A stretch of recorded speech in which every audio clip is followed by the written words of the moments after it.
Hello दोस्तों, आप सभी का स्वागत है आपके अपने परिवार मैथ मस्ती में।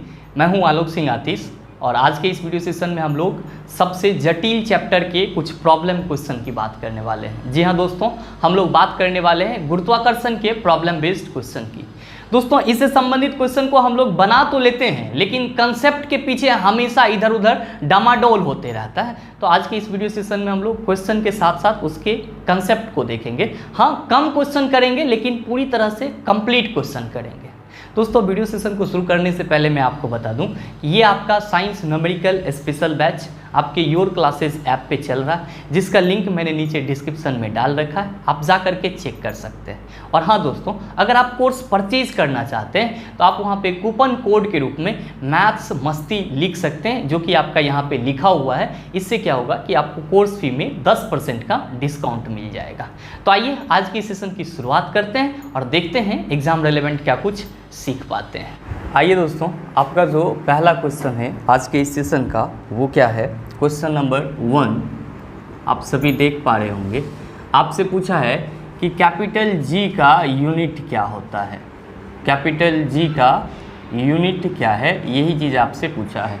मित्रों, आप सभी इसको याद किए हुए रहते हैं और मैंने आपको कई बार बताया है कि कैपिटल जी का जो यूनिट होता है वो होता है newton metre square per KG square. Newton metre square per KG square. तो आपके इस क्वेश्चन का जो सही आंसर हो जाएगा वो हो जाएगा ऑप्शन नंबर सी। क्या हो जाएगा सर? Option number C. लेकिन आप में से बहुत सारे मित्र ऐसे होंगे जिसको ये जी का वैल्यू या फिर जी का यूनिट याद नहीं रहता है। तब आप क्या करेंगे अगर यही क्वेश्चन सेम आपके एग्जाम में आ जाए तो मित्रों, आपको मैंने बताया था कि F इक्वल टू क्या होता है सर? तो F इक्वल टू होता है G m1 into m2 by R square. किसके लिए सर? गुरुत्वाकर्षण बल के लिए। किसके लिए सर? गुरुत्वाकर्षण बल के लिए। तो गुरुत्वाकर्षण बल जब भी लगता है तो किसी दो वस्तु के द्रव्यमान के बीच में लगता है या किसी दो द्रव्यमान युक्त वस्तु के बीच में लगता है। तो यहाँ पे आपका m1 और m2 क्या है? दो द्रव्यमान युक्त वस्तु है और ये उसके बीच की दूरी है और इसको हम लोग गुरुत्वाकर्षण नियतांक कहते हैं। तो हम लोग क्या कह सकते हैं सर कि F इक्वल टू हम लोग जी m1 इंटू m2 बटा आर स्क्वायर लिख सकते हैं।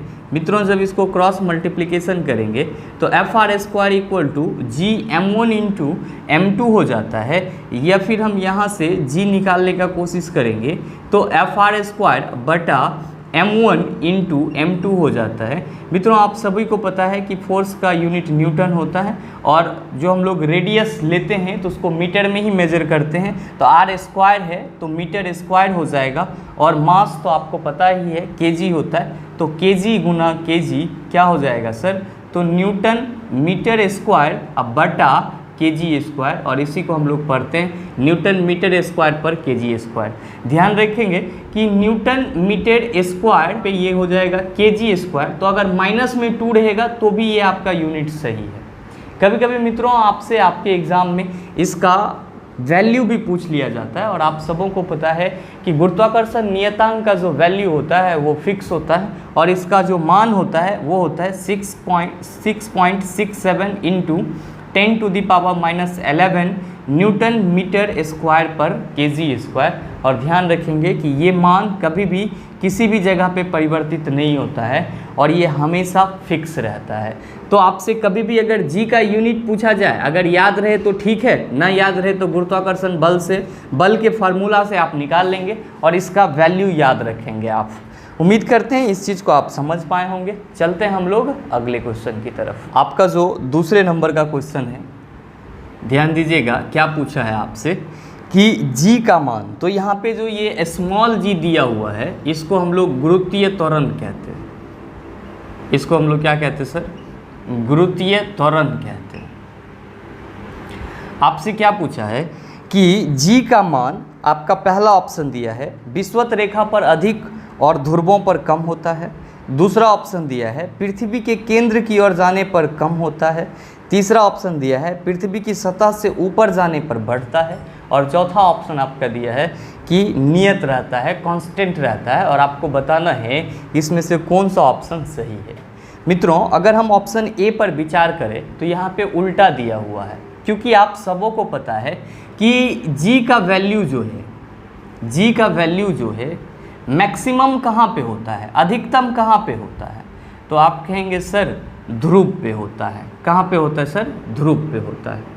जी का वैल्यू मिनिमम कहाँ पे होता है, मतलब कम कहाँ पे होता है, तो आप कहेंगे सर इक्वेटर लाइन पे होता है। मतलब क्या हुआ कि विषुवत रेखा पर होता है। कहाँ पे होता है सर, विषुवत रेखा पर होता है। लेकिन आपके इस ऑप्शन में क्या दिया हुआ है सर कि विषुवत रेखा पर अधिक और ध्रुवों पर कम होता है, तो ये ऑप्शन आपका पहले ही गलत हो गया। नेक्स्ट दिया है कि पृथ्वी के केंद्र की ओर जाने पर कम होता है। हाँ, ये चीज़ सही है, क्योंकि जब हम लोग पृथ्वी के केंद्र की ओर जाते हैं, पृथ्वी के क्या करते हैं सर, केंद्र की ओर जाते हैं, तो जी का मान क्या होता है, कम होता है। या फिर पृथ्वी सतह से ऊपर की ओर जाते हैं तो भी जी का मान क्या हो जाता है, हम लोग का कम हो जाता है। तो आप लोगों को मैंने कंडीशन में बताया भी था कि या तो आप पृथ्वी सतह से ऊपर जाएं या पृथ्वी सतह से क्या हो जाए, नीचे हो जाए। दोनों ही सिचुएशन में जी का वैल्यू क्या हो जाएगा, कम हो जाएगा। तो आपका ऑप्शन बी आपकी इस क्वेश्चन का सही आंसर है। लेकिन ऑप्शन सी को भी देख लीजिए कि पृथ्वी के सतह से ऊपर जाने पर बढ़ता है, तो ये भी तो गलत है, क्योंकि मैंने अभी जस्ट आपको बताया कि पृथ्वी के सतह से ऊपर जाए या पृथ्वी के केंद्र की ओर जाए, दोनों ही सिचुएशन में क्या होगा, जी का वैल्यू घटेगा। मैंने आपको पीछे के क्लास में इस कंडीशन को एक्सप्लेन भी करा था। और फिर आपका डी में दिया है, ऑप्शन डी में दिया है कि जी का मान नियत रहता है। दोस्तों याद रखेंगे कि सिर्फ 45 डिग्री अक्षांश, 45 डिग्री अक्षांश और समुद्र तल पर जी का जो वैल्यू होता है वो होता है 9.8 मीटर पर सेकेंड स्क्वायर। कितना होता है सर, 9.8 मीटर पर सेकेंड स्क्वायर। और ये सिर्फ और सिर्फ इसी दोनों जगह के लिए सत्य है। इसी दोनों जगह के लिए क्या है सर, सत्य है। बाकी के पृथ्वी के अलग पार्ट में, जैसे कि अगर हम ध्रुव पे चले जाते हैं तो जी का मान बढ़ जाता है, इक्वेटर लाइन पे चले जाते हैं, विषुवत रेखा पे चले जाते हैं तो जी का मान क्या होता है, घट जाता है। ऊपर जाते हैं तो घटता है, नीचे आते हैं तो घटता है। तो ऑप्शन डी आपका गलत है, क्योंकि जी का मान कभी फिक्स नहीं होता। और ये भी ध्यान रखेंगे दोस्तों कि गुरुत्वीय त्वरण जो है वस्तु के द्रव्यमान से स्वतंत्र होता है। दैट मीन्स क्या कि acceleration due to gravity is never depend on their mass. मतलब आपका जो किसी भी वस्तु का गुरुत्वीय त्वरण होता है वो कभी भी उस वस्तु के द्रव्यमान पर डिपेंड नहीं करता है। तो आपके इस क्वेश्चन का सही आंसर ऑप्शन नंबर बी हो जाएगा। उम्मीद करते हैं इस चीज़ को आप अच्छे से समझ पा रहे होंगे। चलते हैं हम लोग अगले क्वेश्चन की तरफ। आपका जो तीसरे नंबर का क्वेश्चन आपसे पूछा है, बहुत ही आसान सा सवाल। देखिए, मैं आपको हर तरह का क्वेश्चन करवाना चाहता हूं ताकि आपको एग्जाम में इससे रिलेटेड किसी भी प्रकार के क्वेश्चन पूछे जाएं तो आप उसका आसानी से जवाब दे सके। क्वेश्चन क्या पूछा गया है कि Newton metre square per KG square की एसआई इकाई डैश है, कि एसआई इकाई डैश है। हालांकि ये थोड़ा सा अटपटांग लिख दिया है तो कोई बात नहीं। आपसे ये पूछा जा रहा है कि Newton metre square per KG square किसकी इकाई है। आप इसको इस सेंस में समझिए। अब है आपका कि ऑप्शन ए गुरुत्वाकर्षण के कारण हुआ त्वरण, तो त्वरण का तो एक ही यूनिट है मीटर पर सेकेंड स्क्वायर। संवेग आप सभी को पता है कि संवेग को हम लोग p से रिप्रेजेंट करते हैं और फार्मूला क्या होता है, mv होता है। तो हम कहते हैं सर संवेग के यूनिट की जब बात करते हैं तो कहते हैं सर मास का यूनिट होता है kg और आपका जो वेलोसिटी है उसका यूनिट होता है मीटर पर सेकेंड। तो kg मीटर पर सेकेंड किसका यूनिट हो गया सर, संवेग का यूनिट हो गया। फिर है गुरुत्वाकर्षण के सार्वभौमिक नियम। मित्रों, गुरुत्वाकर्षण के सार्वभौमिक नियम में ही हम लोग जब F इक्वल टू गुरुत्वाकर्षण बल के लिए फॉर्मूला लिखते हैं तो जी m1 इंटू m2/r² लिखते हैं। यहाँ पे जो आपका गुरुत्वाकर्षण नियतांक है जी, इसी का यूनिट होता है newton metre square per KG square, इसी का यूनिट होता है। तो आप क्या कह सकते हैं सर कि आपकी इस क्वेश्चन का जो सही आंसर हो जाएगा वो हो जाएगा ऑप्शन नंबर सी। क्या हो जाएगा सर, ऑप्शन नंबर सी। बस आप क्वेश्चन को थोड़ा सा सुधार कर लीजिएगा। यहाँ पे आपसे क्या पूछा जाए कि Newton metre square per KG square निम्नलिखित में से किसकी इकाई है। तो गुरुत्वाकर्षण के सार्वभौमिक नियम का, तो सार्वभौमिक नियम नहीं कहेंगे यहाँ पे उनको लिखना चाहिए था कि गुरुत्वाकर्षण स्थिरांक का, क्योंकि गुरुत्वाकर्षण के सार्वभौमिक नियम में ही गुरुत्वाकर्षण स्थिरांक को हम लोग परिभाषित करते हैं। इसीलिए आपके इस क्वेश्चन का सही आंसर ऑप्शन नंबर सी हो जाएगा।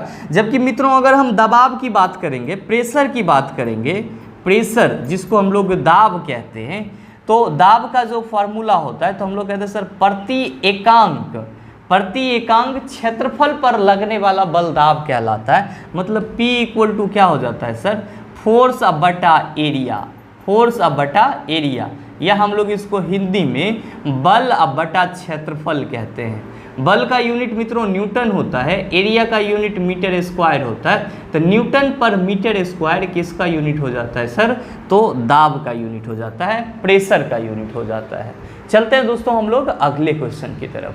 आपका जो चौथे नंबर का क्वेश्चन है, क्या पूछा है आपसे, बिल्कुल आसान सा सवाल, बस छोटे छोटे बातों को आपको ध्यान में रखना है, सारे न्यूमेरिकल क्वेश्चन बनेंगे। गुरुत्व के कारण त्वरण का फार्मूला क्या होता है। मित्रों मैंने आपको जितना भी फार्मूला करवाया है पीछे थ्योरी के सेशन में, आप उन सारे का एक प्रॉपर नोट्स बनाइएगा और उस फार्मूला को बार बार रिपीट करते रहिएगा। मेरे ख्याल से आपका न्यूमेरिकल सेक्शन इतना मजबूत हो जाएगा कि फिर आप हर एक क्वेश्चन को टच कर पाएंगे। देखिए जो भी न्यूमेरिकल क्वेश्चन पूछे जाते हैं आपके कॉम्पिटिटिव एग्जाम में, वो या तो फार्मूला बेस्ड होता है या थोड़ा सा कंसेप्चुअल होता है। तो फार्मूला अगर याद रहेगा तो थोड़ा सा कंसेप्ट भी आप लगा लीजिएगा, अगर फार्मूला ना याद रहेगा तो कंसेप्ट भी ना लगा पाइएगा। आपसे क्वेश्चन क्या पूछा है कि जी गुरुत्व के कारण त्वरण क्या होता है। तो भाई आपको मैंने बताया है कि गुरुत्वीय त्वरण का फॉर्मूला क्या होता है कि Gm बटा आर स्क्वायर। ध्यान दीजिएगा कि यहाँ पे G क्या है आपका, तो G है सर गुरुत्वाकर्षण स्थिरांक, ग्रेविटेशनल कांस्टेंट इसको हम लोग बोलते हैं, गुरुत्वाकर्षण स्थिरांक। और आपका जो m है, ये m पृथ्वी का द्रव्यमान है, वस्तु का द्रव्यमान मत समझिएगा। ये m क्या है सर, पृथ्वी का द्रव्यमान है, मास ऑफ अर्थ है। और ये जो त्रिज्या देख रहे हैं यहाँ पे r, ये किसकी त्रिज्या है सर, तो पृथ्वी की त्रिज्या है। किसकी त्रिज्या है, पृथ्वी की त्रिज्या है। इस चीज़ को आप ध्यान में रखेंगे।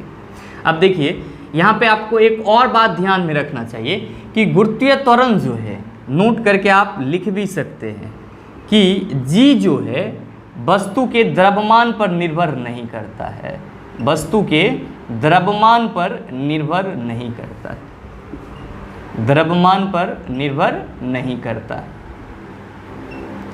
तब आप में से बहुत सारे बुद्धिजीवी कहेंगे तो किस पर निर्भर करता है, तो यहाँ हम लिखे हुए हैं गुरुत्वाकर्षण स्थिरांक पर निर्भर करता है, पृथ्वी के द्रव्यमान पर निर्भर करता है और पृथ्वी की त्रिज्या पर निर्भर करता है, लेकिन वस्तु के द्रव्यमान पर निर्भर नहीं करता है।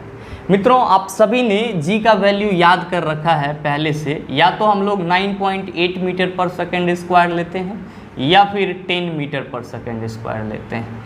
एक खास बात आप याद रखेंगे कि ये जो G का वैल्यू आप 9.8 मीटर पर सेकेंड स्क्वायर देख रहे हैं, ये आपका पृथ्वी के 45 डिग्री अक्षांश और समुद्र तल का मान है। कहाँ का मान है सर, समुद्र तल का मान है। तो कभी कभी आपके एग्जाम में क्वेश्चन इससे भी पूछ लिया जाता है कि पृथ्वी के 45 डिग्री अक्षांश और समुद्र तल पर G का वैल्यू होता है, तो आप क्या कहेंगे सर, 9.8 मीटर पर सेकेंड स्क्वायर। तो ये एक आपका एक इम्पॉर्टेंट बात हो जाता है, इसको याद रखेंगे। ऐसे आपके इस क्वेश्चन का जो सही आंसर हो जाएगा वो हो जाएगा कि G = Gm बटा आर स्क्वायर। मतलब कि आपके इस क्वेश्चन का सही आंसर ऑप्शन नंबर बी हो जाएगा। चलते हैं दोस्तों हम लोग अगले क्वेश्चन की तरफ। आपका जो अगला क्वेश्चन है, क्वेश्चन नंबर 5, क्या पूछा है आपसे, ध्यान दीजिएगा कि किसी गेंद को यदि ऊपर की ओर 25 मीटर पर सेकेंड के प्रारंभिक वेग से फेंका जाए तो इसे अपने उच्चतम बिंदु तक पहुंचने में कितना समय लगेगा।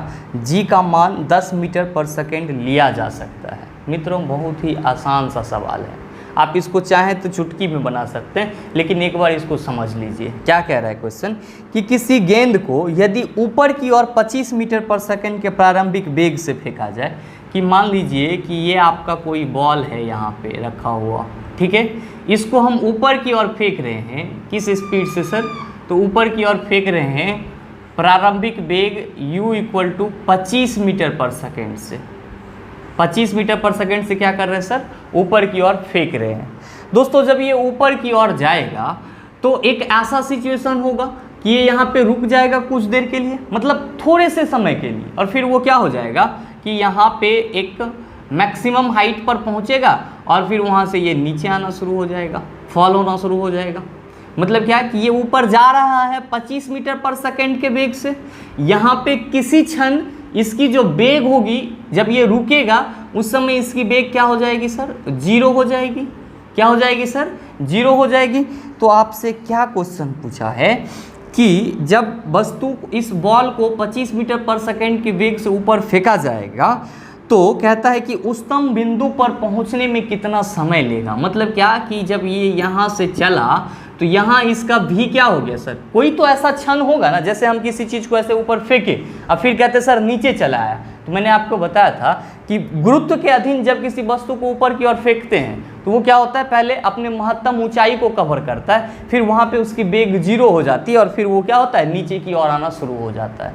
तो सेम चीज़ आपका क्वेश्चन भी कह रहा है कि आप 25 मीटर पर सेकेंड के हिसाब से इस बल को फेंक रहे हैं, वहाँ पे गया तो किसी क्षण इसका वेग क्या हो गया होगा, 0, और फिर ये ऊपर से नीचे आना शुरू हो गया।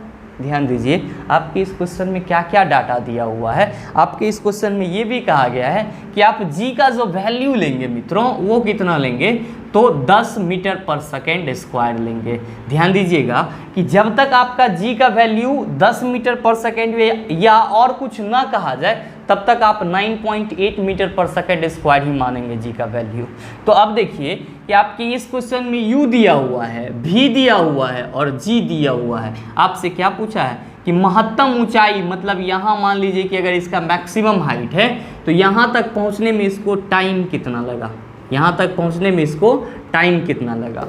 दोस्तों मैंने आपको पीछे के सेशन में एक फार्मूला बताया था कि जब वस्तु ऊपर की ओर जा रही होती है तो उसका गुरुत्वीय त्वरण क्या हो जाता है, ऋणात्मक हो जाता है। जब वस्तु नीचे की ओर आ रही होती है तो गुरुत्वीय त्वरण क्या होता है, धनात्मक होता है। तो आपको मैंने एक फार्मूला बताया था कि v = u - gt होता है। याद कीजिए, आप लोग इसको मोशन इन टाइम में भी पढ़ चुके हैं कि ये क्या होता है सर कि v = u + at, ये वाला फार्मूला आपको याद है। लेकिन यहाँ पे वस्तु तो ऊपर की ओर जा रहा है ना, तो जब ऊपर की ओर जा रहा है तो गुरुत्वीय त्वरण जब नीचे आएगा तब धनात्मक होता है, और जब ऊपर जा रहा है तो क्या होगा, निगेटिव होता है। इसीलिए मैंने v = u - gt लिखा। ये माइनस कहाँ से आया, यहाँ से कि वस्तु ऊपर की ओर जा रही है तो गुरुत्वीय त्वरण क्या हो जाएगा, ऋणात्मक हो जाएगा।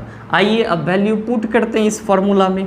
देखिए v का वैल्यू कितना दिया हुआ है सर, 0 दिया हुआ है। u का वैल्यू कितना दिया हुआ है सर, 25 मीटर पर सेकेंड दिया हुआ है। अब आपसे क्या पूछा, क्या कहा गया है कि g का मान आप कितना लेंगे, तो 10 मीटर पर सेकेंड स्क्वायर लेंगे। तो चलिए g का वैल्यू हम 10 मीटर पर सेकेंड स्क्वायर ले लेते हैं। टाइम तो हमको निकालना ही है। मित्रों क्या करते हैं कि इस 25 को इधर ले आते हैं तो ये -25 हो जाएगा और -10t हो जाएगा। ये माइनस और ये माइनस आपका कैंसिल हो जाएगा और t = क्या हो जाएगा, 25/10।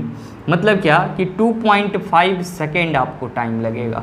कितना टाइम लगेगा सर, 2.5 सेकेंड टाइम लगेगा वस्तु को कहाँ पहुँचने में सर, तो महत्तम ऊंचाई पर पहुँचने में। और आपके इस क्वेश्चन का जो सही आंसर हो जाएगा वो हो जाएगा ऑप्शन नंबर ए। क्या हो जाएगा सर, ऑप्शन नंबर ए।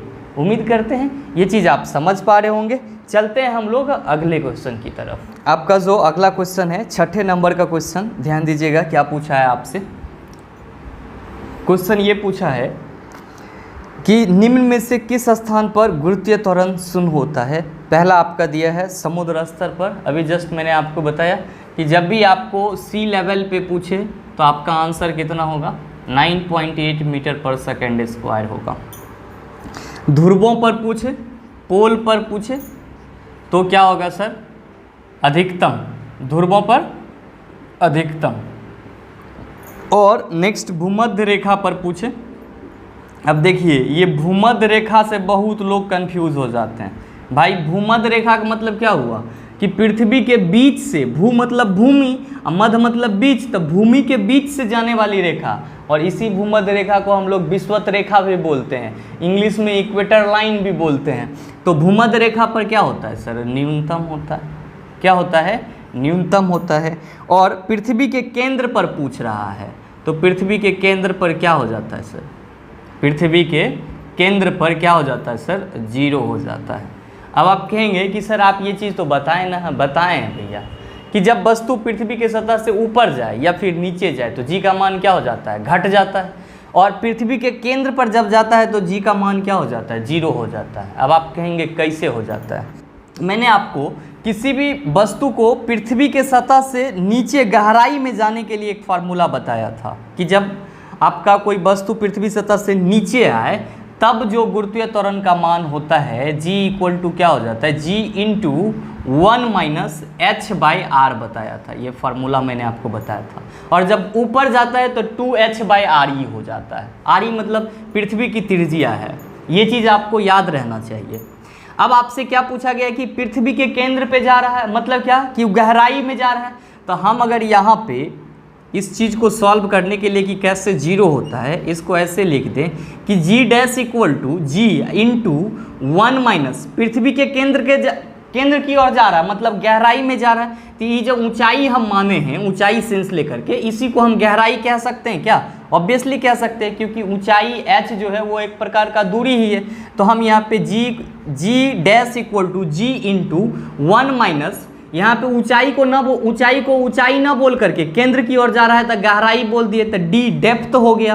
तो g' equal to g into 1 - d/re। re का मतलब हुआ पृथ्वी का त्रिज्या। क्या हो गया सर? re का मतलब पृथ्वी का त्रिज्या।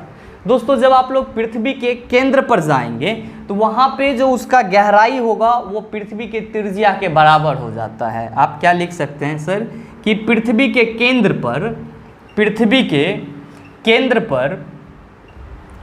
पर d जो है वो r के बराबर होता है, पृथ्वी के त्रिज्या के बराबर होता है। हम लोग तो इसको इसी तरह मानते हैं, नग्न मान के चलते हैं। तो जब हम d इक्वल्स टू r लिख रहे हैं, इसका मतलब ये हुआ कि सर हम इसको ऐसे भी तो लिख सकते हैं क्या कि g' equal to g into 1 - ये जो d इक्वल टू r है, यहाँ पे कैपिटल R लिख लीजिए, नहीं तो आप कंफ्यूज हो जाइएगा कि सर ये RE और, क्योंकि देखिए कैपिटल R लिखा हुआ हो या फिर स्मॉल r लिखा हुआ हो, दोनों का मतलब सेम ही है, पृथ्वी की त्रिज्या ही है। लेकिन ये वाला r लिख लीजिएगा तो ज़्यादा आपको समझ में आएगा। तो यहाँ पे आप देख रहे हैं कि g' equal to g into 1 - d/re है। पृथ्वी के केंद्र पर d इक्वल टू क्या हो जाता है सर? पृथ्वी के त्रिज्या के बराबर हो जाता है। मतलब जो वहाँ तक की दूरी होती है या फिर ऊंचाई होती है, जो गहराई होती है, हम लोग उसको मान के चलते हैं कि वो पृथ्वी के त्रिज्या के बराबर है, क्योंकि पृथ्वी की त्रिज्या भी तो बहुत ज़्यादा है, 6400 किलोमीटर है। तो हम लोग क्या कह सकते हैं सर कि g' equal to g into 1 - d के जगह re तो रख ही सकते हैं, तो 1 - re/re। ये re और re कैंसिल हो जाएगा, तो ये g equal to g' equal to g into 1 - 1, ये और ये कटेगा तो आपका हो जाएगा g इंटू 0। अब 0 को किसी से मल्टीप्लाई कीजिएगा तो वो 0 ही हो जाएगा। इसलिए मैंने आपको बताया कि पृथ्वी के केंद्र पर जो गुरुत्वीय त्वरण होता है वो क्या हो जाता है? 0 होता है। और आपके इस क्वेश्चन का जो सही आंसर होगा वो ऑप्शन नंबर डी हो जाएगा। क्या हो जाएगा सर? ऑप्शन नंबर डी हो जाएगा। चलते हैं हम लोग अगले क्वेश्चन की तरफ। आपका बहुत ही आसान सा सवाल, 7वें नंबर का क्वेश्चन। क्या पूछा है आपसे कि चंद्रमा पर किसी वस्तु का भार इक्वल्स टू डैश इंटू इसका पृथ्वी पर भार। तो 1/6 कर दीजिए ना सर, 1/6 इंटू पृथ्वी का भार। आपको मैंने ये चीज़ बताया था पीछे के सेशन में। क्यों सर ऐसा क्यों हो जाता है कि किसी वस्तु का चंद्रमा पर भार पृथ्वी पर के भार का 1/6 गुना क्यों हो जाता है? क्यों? क्योंकि सर आप यहाँ पे नोट लिख लेंगे कि चंद्रमा पर गुरुत्वीय त्वरण जो है वो पृथ्वी के गुरुत्वीय त्वरण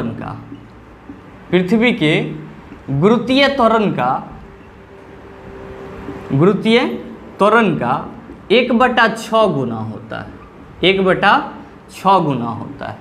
और मित्रों आपसे यहाँ पे भार के बारे में पूछा है। आप सभी को पता है W इक्वल टू क्या होता है? mg होता है।